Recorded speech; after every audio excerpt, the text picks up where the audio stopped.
법원이 30시간이 넘는 영장 심사 끝에 윤석열 대통령에 대한 체포영장을 발부했습니다. 윤 대통령 측에선 도저히 받아들일 수 없다는 입장을 밝혔습니다.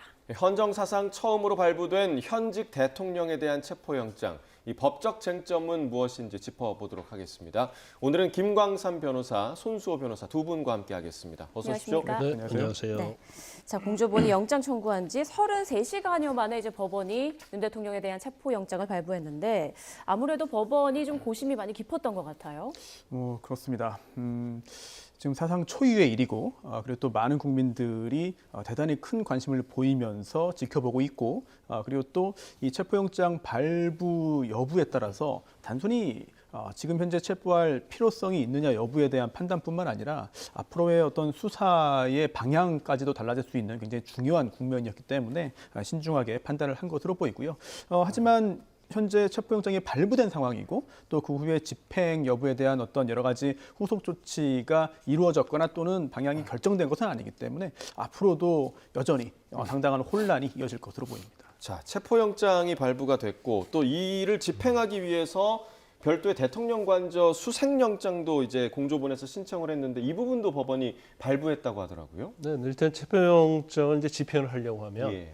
이제 체포의 대상이 특정이 돼야겠죠. 어디에 있는지. 그래서 지금 뭐 윤 대통령은 제 한남동 관저에 있는 걸로 알려져 있어요. 예. 그런데 관저를 만약에 맡게 된다랄지 또 관저에 들어갔는데 찾기 어려울 경우에는 그때 이제 강제 수사를 해야 하는 거거든요. 이제 그래서 수색을 할 수밖에 없는데 그런 경우를 대비했다고 봐요. 그런데 일반적으로 체포영장에 있어서는 이 수색영장을 같이 발부받는 경우도 있지만 그렇지 않고 체포영장만 하나 가지고도 집행하는 경우가 대부분이거든요. 예. 그런데 이제 대통령이 만에 하나 찾기 힘들다랄지 또 경우에 따라서는 경호처랄지 또 직원들에 의해서 저항이 있다랄지 이제 그럴 때 그런 근거로 제시하기 위해서 그런 걸로 보입니다. 그러니까 경호처를 염두에 둔 대처였을까요? 그렇다고 볼 수도 있죠. 왜냐하면 이제 체포영장이 있으면 당사자가 있으면 바로 체포영장을 집행할 수 있어요. 예. 근데 체포영장을 집행하기 전에 당사자가 서로 대통령이 한남동 관저에 있다 하더라도 그 맡게 되면 거기까지 가야 하면 이제 수색이 또 필요한 경우가 있기 때문에 예. 이런 데서는 부수적으로 수색영장을 발부받는 경우가 있죠. 네, 지금 그래서 관저 주변에는 긴장감이 좀 팽팽한 그런 상황인데 앞서 이제 공수처가 영장을 청구할 때 내란 수괴와 직권남용 권리행사방에 이제 두 가지 혐의를 적었다고 하는데 발부된 영장에는 내란 수괴 혐의만 포함됐다고 하더라고요. 이건 어떤 의미인가요? 그런 보도가 있었습니다만 사실 이 체포영장을 신청하고 청구해서 발부되는 그 절차라든지 실제로 이제 손에 쥐게 되는 그런 체포영장의 어떤 형태나 내용을 보면은 그렇게 되진 않았을 겁니다. 따라서 만약에 직권남용에 대해서 구체적으로 배제를 하고 내란죄 관련해서만 특별히 기재를 하였다면 아무래도 이 직권남용 혐의에 대해서는 재직 중에 소출할 수 없기 때문에 수사 대상도 아닐 뿐만 아니라 이렇게 체포 대상도 아니다라는 그런 의미로 해석이 되겠습니다만 실제로 그렇게까지 체포영장 발부 시에 적극적으로 기재를 하지 않았던 것으로 보이고요. 예. 그렇다면은 두 가지, 즉 공수처가 수사를 개시할 수 있는 직권남용 혐의뿐만 아니라 그 과정에서 인지한 내란죄까지 모두 다 이런 체포영장에 기재가 되었다고 그렇게 되었을 가능성이 훨씬 더 커 보입니다. 예. 결국에는 공수처가 3차 소환까지 요구를 했는데 이에 불응을 했고 결국 이제 체포영장까지 발부가 됐습니다. 그러니까 이 거듭된 출석 여부에 불응한 게 오히려 지금 불리하게 윤 대통령 측에 작용하고 있다. 이런 분석이 나오고 있는데 어떻게 보십니까? 사실은 이제 불응한 게 체포영장의 요건이에요. 발부의 요건인데 일단 체포영장의 요건 자체는 죄를 범했다고 볼 수 있는 상당한 의심이 있는 경우. 예. 그다음에 소환을 했는데 이게 불응하거나 또 계속 소환을 해도 불응할 가능성이 있는 경우 이게 이제 체포영장의 요건이거든요. 예. 그래서 그 요건에 부합한다고 볼 수 있고요. 일단 공수처에서 3번에 걸쳐서 소환을 했지 않습니까? 근데 여기에 불응을 했어요. 그럼 계속 4번, 5, 6번 이렇게 소환할 수는 없는 거고. 그러면 결과적으로 방법은 이제 체포영장에 의해서 강제 수사를 한 다음에 신병 확보해서 조사하는 방법 외에는 없어요. 그래서 일단 일반적인 체포영장은 사실은 경찰이나 검찰 통해서 청구를 하면 거의 금방 발부가 됩니다. 하지만 이건 내란죄고 또 대통령에 관한 거지 않습니까? 예. 또 이 관할의 문제랄지 그다음에 이제 공수처가 과연 수사할 권한이 있느냐 이제 이런 거에 대해서 아마 영장 전담부에서 고민을 굉장히 많이 했던 걸로 보여요. 예. 네. 근데 결과적으로 이제 체포의 필요성이 있다 이렇게 판단을 했기 때문에 이 체포영장을 발부했다는 것으로 그냥 수사권을 다 인정했다. 뭐 그런 걸 뭐 다 뭐 판단했다 이렇게 볼 수는 없어요. 약간은 의심이 있다 하더라도 체포영장 자체는 체포해서 조사를 받는 어떻게 보면 강제 수단이기 때문에 예. 이것이 재판처럼 뭔가 판단해서 결정을 내리는 것은 아닙니다. 그래서 일단은 뭐 조사할 수 있도록 법원서 발부를 해줬다 이렇게 보면 될 것 같습니다. 네, 일단은 체포의 필요성이 있다고 판단했기 때문에 영장이 발부된 것이다. 이렇게 좀 정리를 해주셨습니다. 자, 이 법원의 영장 발부 이후 윤 대통령을 대리하는 윤갑근 변호사가 즉각 입장을 밝혔는데요. 어떤 말을 했는지 들어보겠습니다. 군사작전 하듯이 밤 12시에 영장이 청구되고 중앙지법에 당연히 청구돼야 될 영장이 무슨 영장 쇼핑하듯이 서부지방법원에 가서 청구가 됐습니다. 절차를 보았을 때 이것은 불법 무효인 영장이 틀림없습니다. 적법 절차가 진행되면 거기에는 당당하게 응할 것입니다. 물리적 충돌 가능성도 있는데 이에 대한 우려는 없으신지 궁금합니다. 그거는 현장에서 발생할 수 있는 일이어서 변호인이 말씀드리기는 어려운 영역인 것 같습니다. 네, 불법 무효 영장이다. 그리고 영장 쇼핑이라는 표현까지 썼는데요. 어떤 부분을 지적하고 있는 건가요? 네, 윤갑근 변호사는 지금 서부지법에 청구를 해서 서부지법에서 발부를 했다는 그 부분을 굉장히 지적을 하고 있는 것으로 보입니다. 그렇다면은 여기에 대해서 공수처는 적법하다는 입장이에요. 왜냐하면 대통령 관저가 한남동에 있는데 예. 한남동이 용산구잖아요. 그런데 용산구, 서대문구, 마포구, 은평구는 서부지법 관할입니다. 그렇기 때문에 관저가 위치하고 있는 한남동을 관할하는 서부지법에 청구한 것이고 서부지법이 발부했기 때문에 문제가 없다라는 입장을 보이고 있는데요. 반면 또 여기에 대해서 의문을 제기할 수도 있어요. 왜냐하면 공수처법 31조를 보면 공수처 검사의 공소사건 제1심 재판은 서울중앙지법에서 관할한다. 이렇게 되어 있거든요. 그런데 또 여기에 대해서 공수처는 또 반박을 했습니다.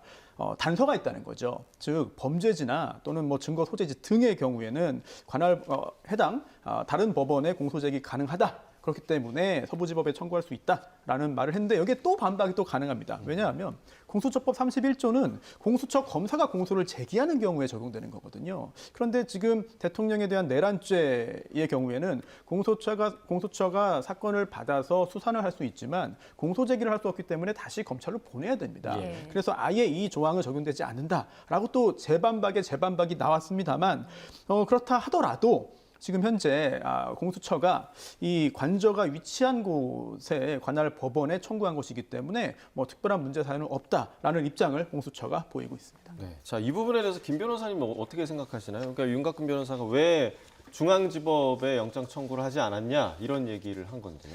근데 이제 공수처법 전체적인 취지를 보면 중앙지법에 체포영장을 청구하는 게 맞아요. 근데 왜 서부지법으로 갔는지는 모르겠어요. 하지만 일반적으로 수사를 할 때는 관할이라는 게 있거든요. 그래서 전속 관할이 있는 경우에는 법에 딱 규정하고 있는 그 법원 관할에서만 해야 합니다. 예. 그런데 이제 공수처법 31조에는 단서 규정이 아니고 원칙적으로는 중앙지법 관할로 돼 있단 말이에요. 그리고 수사를 해서 중앙지검에 송치하도록 이처받도록 돼 있습니다. 예. 그렇기 때문에 이 규정에 의하면 중앙지법에 사실 청구하는 게 맞아요. 그래서 저도 처음에는 왜 서부지법을 갔을까? 예. 물론 뭐 범죄지랄지 주거지랄지 일반적인 어떤 범죄에 대해서는 뭐 청구할 수가 있습니다. 청구할 수는 있는데 이 공수처는 특별법에 의해서 수사를 하는 것이거든요. 예. 그래서 원칙적으로는 저는 처음에 서부지법을 보지 않고 신문에 딱 헤드라인 나서 당연히 중앙지법에 청구한 줄 알았어요. 예. 그런데 서부지법으로 청구했다고 한다면 뭔가 공수처에서는 어느 한 점을 이제 고려했을 가능성이 크다. 그렇지만 여러 가지 사정으로 보면 이게 기소를 중앙지법에 하라는 것이 공수처법 31조이기 때문에 수사를 할지 영장 청구를 하는 데 있어서는 제가 볼 때는 그건 별 문제가 되지는 않을 것 같아요. 지금 상황을 보면. 그 지금 말씀하신 고려했을 가능성이 크다. 그 어떤 부분을 고려했다? 아니 그건 저희가 알 수가 없죠. 그러니까 대통령에 대한 체포영장을 청구를 하는데 이게 만약에 기각이 되는 경우에는 엄청난 후폭풍이 있을 거 아니에요. 그래서 공수처에서 일단 영장 청구를 할 때 뭐 여러 가지 기록이랄지 보면 이제 증거가 굉장히 탄탄하다고 생각을 하고 있음에도 불구하고 가장 그래도 중앙지법과 서부지법 중에서 그래도 영장을 발부를 해줄 가능성이 가장 큰 곳이 어디냐 이걸 또 생각했을 가능성이 지금 결과론적으로 보면 보인단 말이에요. 그래서 그것까지 염두를 둔 것인지 아니면 뭐 대통령 한남당 관저가 용산에 있으니까 여기도 관할이 있으니까 이제 그쪽으로 한다랄지 그건 좀 저희가 뭐 판단하기 어려운 측면이 있는데 지금 공수처가 과천에 있잖아요. 대통령 한남대 관저고 또 공수처법에는 관할이 중앙지법 관할로 되어 있고 그런데 왜 서부지법으로 갔을까? 이것도 제가 볼 때는 상당히 이해하기 힘든 측면이 좀 있습니다. 그러니까 터무니없는 지적은 아니다라는 말씀이신데요. 그렇습니다. 그러다 보니 일각에서는 또 이런 의견도 있는데 이미 김용현 전 장관이 구속됐고요. 그리고 또 기소까지 됐습니다. 그런데 당시에 이 구속 여부 등을 판단할 때 서울중앙지법의 영장담당판사가 이 공수처의 당시 기준입니다. 공수처의 뭐 관할에 대해서 좀 회의적인 입장이었다. 뭐 그런 보도들이 있었거든요. 사실 여부는 확인이 안 됐습니다만 그런 부분이 이번에 체포영장 청구를 어디에 할 것인지에 대한 어떤 여러 가지 배경이 되지 않았겠느냐라는 그런 짐작도 있습니다. 그렇게 짐작하는 그런 분들도 있고요. 다만 여전히 좀 이상한 부분은 있어요. 왜냐하면 어쨌든 지금 김용현 장관도 기소가 됐고 그리고 또 장성들도 기소가 되고 있고 또한 앞으로도 공수처법에 따라서 서울중앙지법이 이 사건을 받아서 대통령 수사 사건을 받아서 기소를 할 때도 역시 같은 법원에 할 것으로 보이거든요. 당연히.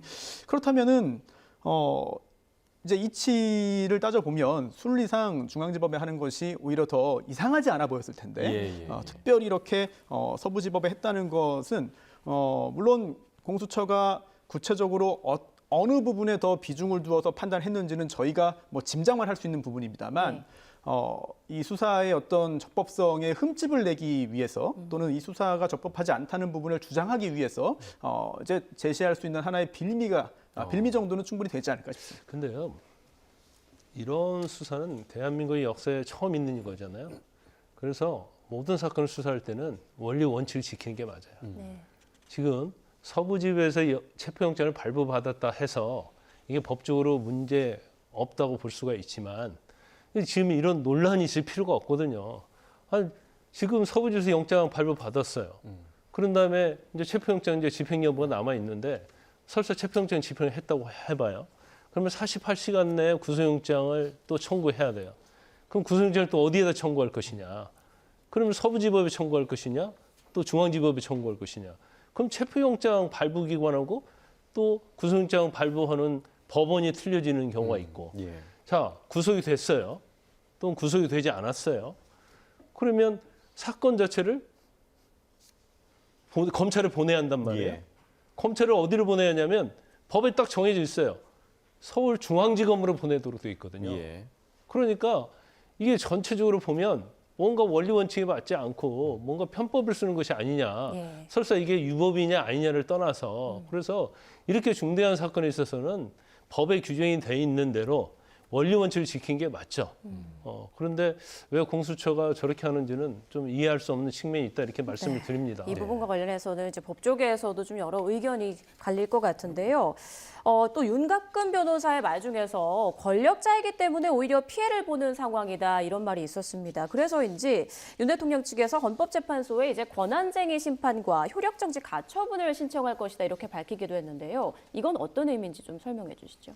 네, 헌법재판소가 여러 가지 권한을 가지고 있고 또한 헌법재판소가 이제 관장하는 사항도 대단히 중요합니다. 그렇기 때문에 헌법재판소의 문제를 가지고 가서 본인의 억울함 또는 헌법과 법률에 반하는 어떤 여러 가지 국가 공권력의 행사를 다투는 것은 충분히 할 수 있는 그런 권리죠.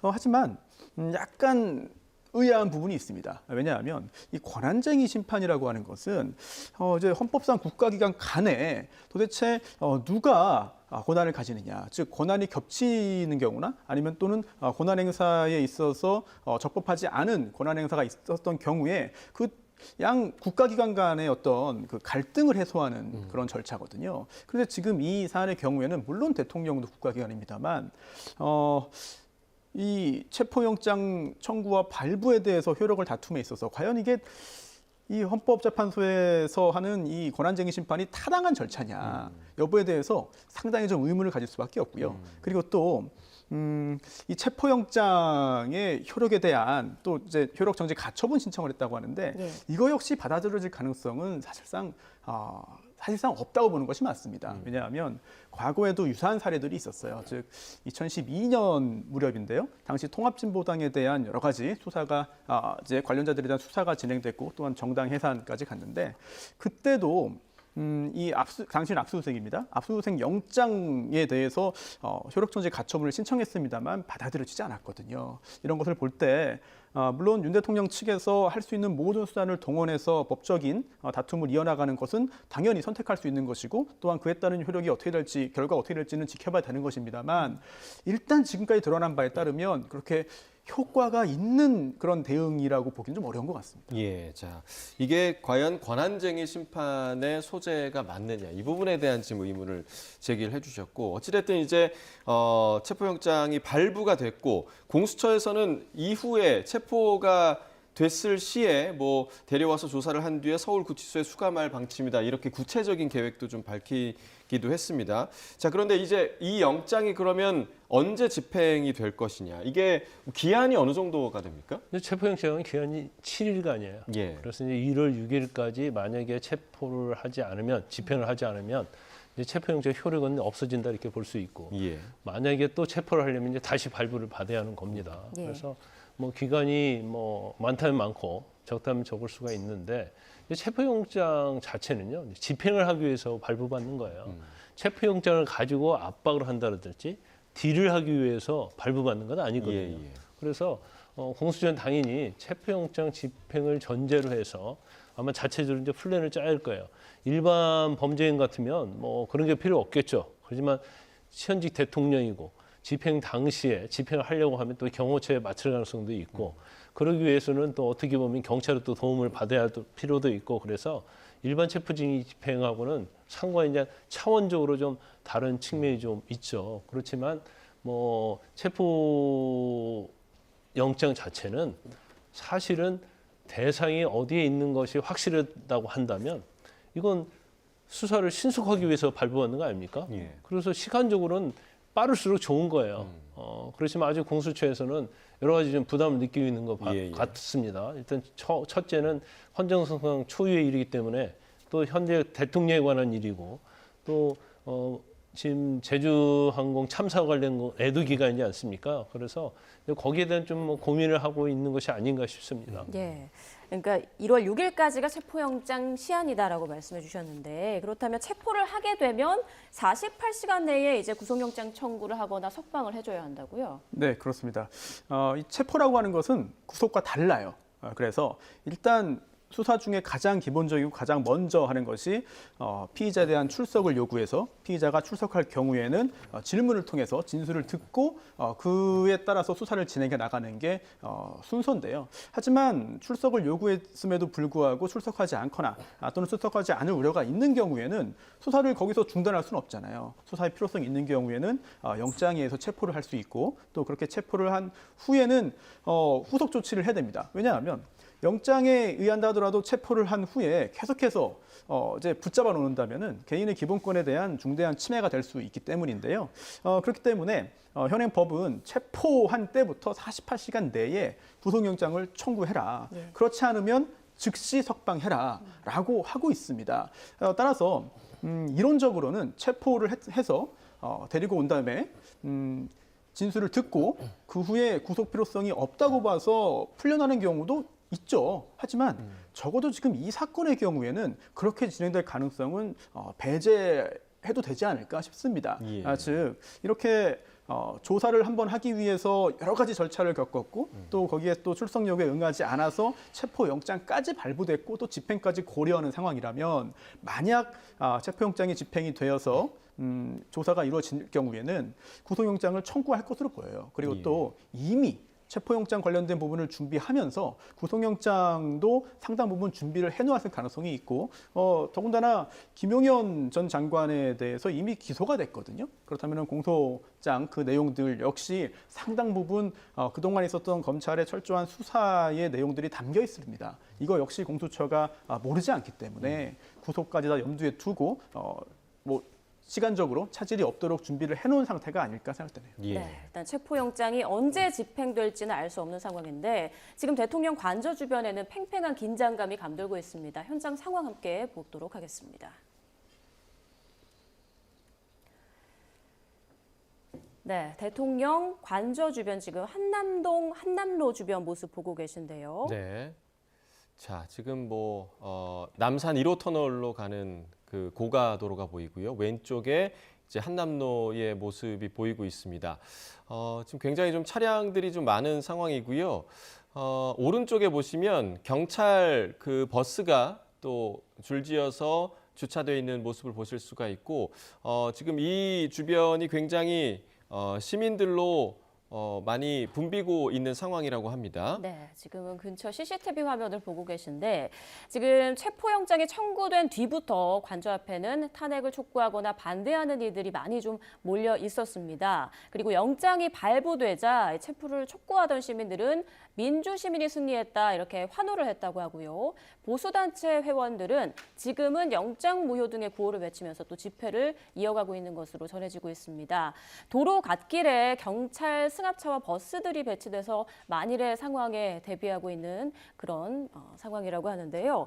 네, 지금 화면상으로는 그런 대치 모습이라든지 집회 상황은 자세히 보이진 않지만 지금 저 멀리 경찰 차들이 배치가 돼 있는 걸 볼 수 있습니다. 네, 현재 그 대통령 관저 근처에는 취재진의 출입이 지금 제한돼 있는 상황이라고 하고요. 또 시민들이 이곳에 좀 몰림에 따라서 경찰의 배치가 점차 더 넓어지고 있다. 또 인파가 더 몰릴 것을 대비해서 경비 태세가 한층 강화되고 있다라는 소식이 전해지고 있습니다. 네.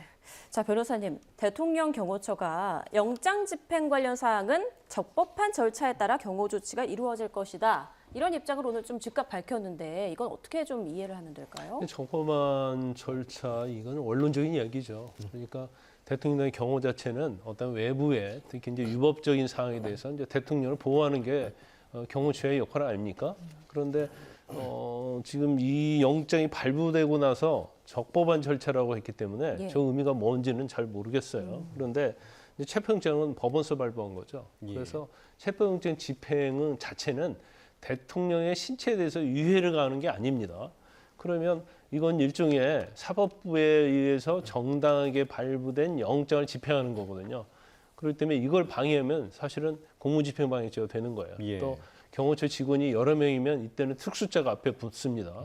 특수 공무집행방해가 돼요. 그래서 아마 이 부분에 대해서는 뭐 경호처도 잘 알고 있을 겁니다. 이제 하지만 그래도 물리력을 써서 방해할지 어쩔지는 모르겠어요. 그런데 제 개인적으로 볼 때는 아마도 체포영장이 집행 시점이 다가오면 대통령이 아마 자진해서 출두하는 걸로 결론이 날 가능성이 크다. 왜냐하면 본인 입장에서도 뭔가 체포영장에 의해서 압수되고 끌려나가는 그러한 모습을 연출하고 싶지 않을 거예요. 예. 그리고 어쨌든 간에 조사를 안 받을 수는 없습니다. 그리고 만약에 저런 식으로 해서 계속 마찰이 이루어지면 사실은 이제 국민의 감정도 굉장히 나빠질 수 있고 또 나중에 이제 구속영장 발부하는 데 있어서도 본인에게 굉장히 불리한 영향을 미칠 수 있어요. 그래서 예. 일단 체포영장을 청구했을 때 이제까지 변호인도 선이 많고 무응답으로 했다가 체포영장이 30일 0시에 청구됐다는 거 아닙니까?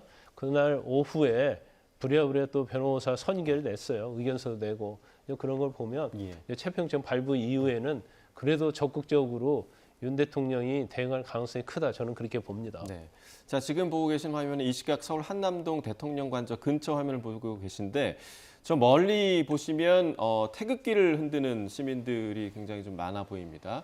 아마도 대통령의 탄핵을 반대하는 시민들로 보이고요. 또 앞쪽에는 지금 피켓을 보니까 즉각 탄핵이라는 피켓이 빨간 피켓이 보이네요. 네. 대통령의 탄핵을 찬성하는 시민들이 지금 앞과 뒤에서 좀 대치하고 있는 그런 상황으로 보이고 있습니다. 네, 경찰이 이제 충돌이 발생할 경우를 대비해서 경비 태세를 강화하는 그런 모습도 확인이 되고 있습니다. 네. 자, 지금 뭐 체포영장 집행을 막을 법적 근거가 없다. 그러니까 공무집행 방해가 되기 때문에 경호처에서 이번에는 적극적으로 대응할 수 있을 것이다. 왜냐하면 앞서 압수수색 같은 경우는 다 막았거든요. 체포영장 집행을 막을 거라고 보십니까? 어떻게 보십니까? 글쎄요. 저도 뭐 처음 겪는 일이라 예. 뭐 정확하게 예측을 하거나 예상을 하기는 쉽지 않아 보이고요. 네, 모두가 처음 겪는 일이죠. 그렇습니다. 예. 대통령실 또는 뭐 경호처도 역시 지금 어떻게 대응할지 뭐 고민이 많을 것 같아요. 그런데 이 고민이라고 하는 것이 법적으로는 이미 정답이 무엇인지는 정해져 있습니다. 좀 전에 김 변호사님께서 잘 지적해 주신 것처럼 지금 상황에서 체포영장이 발부가 됐고 또한 발부된 체포영장을 집행할 수 있는 상황이고 또한 그 체포영장의 집행이라는 것이 어디까지 어느 행위까지 포함하는지 여부도 이미 법적으로는 다 정리가 되어 있는 상황입니다. 그렇기 때문에 만약 경호처에서 오늘 발부된 체포영장의 집행을 막는다면 그 부분에 대한 법적인 판단 역시 어렵지 않게 예상할 수 있거든요. 하지만 이렇게 이러한 법적인 예상과 달리 그래서 과연 경호처가 어떤 판단을 하고 어떤 선택을 할 것인가 이거는 쉽게 내다보기 힘듭니다. 예. 특히 원론적인 얘기를 했어요. 적법한이라는 말을 했거든요. 예. 그런데 이 적법한 절차에 따라서 경호 조치 이루어질 것이다. 이게 체포영장이 적법하게 발부가 됐고 그 집행 자체가 적법하기 때문에 그 체포영장 집행을 막지 않겠다는 의미로도 해석됩니다만 또 반대로 지금 현재 윤석열 대통령 측은 영장 발부 자체가 효력이 없고 불법이라고 주장을 하고 있잖아요. 예. 그렇다면 그러한 주장을 그대로 적용한다면 적법한 절차에 따른 영장 집행이 아니기 때문에 이걸 막는 것이 오히려 적법하다라는 주장을 할 수도 있습니다. 예. 그리고 또 공무집행방해 또는 특수공무집행방해죄가 성립할 가능성이 높다고 개인적으로는 봅니다만 원론적으로 말씀을 드리면 경찰이 누군가를 잡으려고 할 때, 데려가려고 할 때 그 경찰을 때린 사람이 무죄 판결 받는 경우도 꽤 많습니다. 예. 왜냐하면 애초에 체포 등의 요건, 긴급체포, 현행범 체포 등의 요건을 갖추지 못한 경우에 그런 경우에는 설령 경찰이 바로 옆에서 어떤 조치를 취한다 하더라도 그 경찰에 대해 폭행 또는 협박을 했을 경우에 공무집행방해죄가 성립하지 않는다.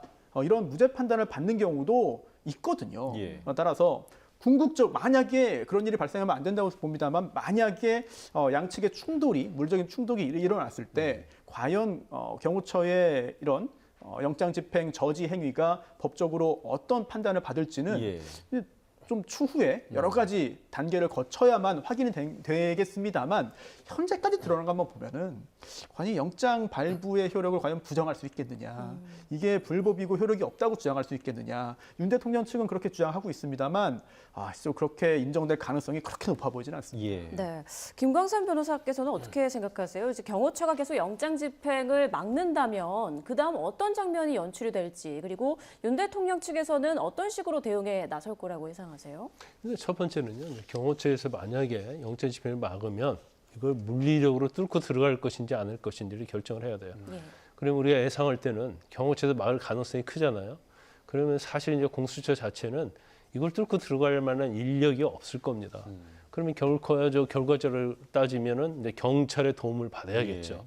근데 또 공수처법에 보면 또 요청할 수 있게 돼 있어요. 그러면 경찰 기동대가 됐든 어쨌든 간에 이제 경호처를 제압할 수 있을 정도의 인원을 데리고 갈 수밖에 없겠죠.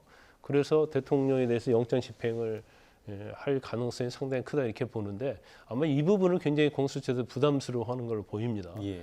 그런데 이제 이럴 수도 있죠. 만약에 좀 더 강경하게 집행을 한다고 한다면 자 기동대랄지 경찰로 같이 갔어요. 근데 경호처에서 막았어요. 그럼 이걸 제압하는 방법은 딱 한 가지거든요. 특수공무집행방해 현행범으로 다 체포하는 거예요. 예. 모두들 체포해서 끌어내고 그다음에 대통령에 대해서 이제 집행을 해야 하거든요. 근데 거기까지 가서는 안 되겠죠. 그래서 경호처도 뭐 적법의 절차라는 것이 아까 말씀드린 것처럼 대통령을 경호하는 것이지 대통령은 공무집행 방해를 막는 것이 경호처의 역할이 아닙니다. 그래서 저 부분은 뭐 제가 볼 때는 물리를 서로 충돌해가지고 불상사가 일어나는 그런 일까지는 없을 가능성이 크다 저는 그렇게 봐요. 네. 자, 올해의 마지막 날인데 현직 대통령에 대한 체포영장 집행이 이루어지는 그런 씁쓸한 날이 될지 앞으로 계속 좀 지켜봐야겠습니다. 지금까지 김광산 변호사, 손수호 변호사와 함께했습니다. 두 분 고맙습니다.